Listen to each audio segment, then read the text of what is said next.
increased tax revenues and cheaper gas prices. Isn't it time we followed Norway? Over the course of the last year, our North Sea neighbours, Norway, have opened 49 drill sites for gas and oil. On our side of the North Sea, the number is 0.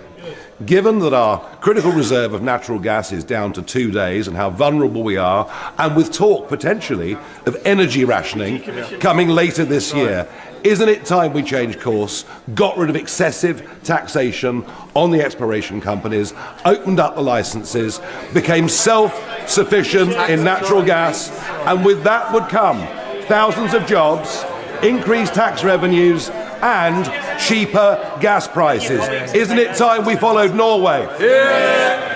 Mr. Speaker, oil and gas will be part of the mix of our energy for many, many years to come, as I've set out many, many times. But he's now highlighting the consequences of the war that he said we should rush into. He wanted us to go to war. He said it was perfectly clear that we should support the strikes. Then, just like the Leader of the Opposition, a week later, he said, oh, no, I got that one wrong. You can't make mistakes about decisions as serious as committing to war. It's a gross error. Now, if you follow anything to do with energy policy in the UK, there's a pretty good chance that you've seen this chart. Basically, what it's showing you is North Sea gas production off into the future. So that dotted line is showing you that the amount of gas we squeeze out of the North Sea, and it's a similar story for oil, is just going to go down and down and down and down and down and down and down. And there's another version of this which basically shows that even if you have more exploration, the line is still kind of looks a lot like that.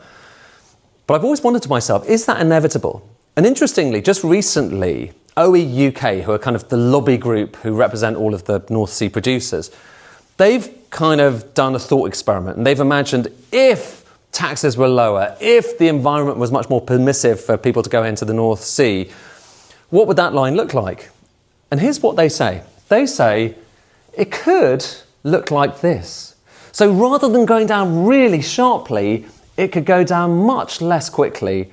And still, actually, by 2035, the UK would be able to get its own gas for more than half of what it actually needs. It's a contentious issue. And this stuff is going to be big politically in the coming weeks and months. And why is it going to be big? It's going to be big because right now we are becoming more and more dependent on imports from places like the Gulf, and we all know what's happening to prices around there.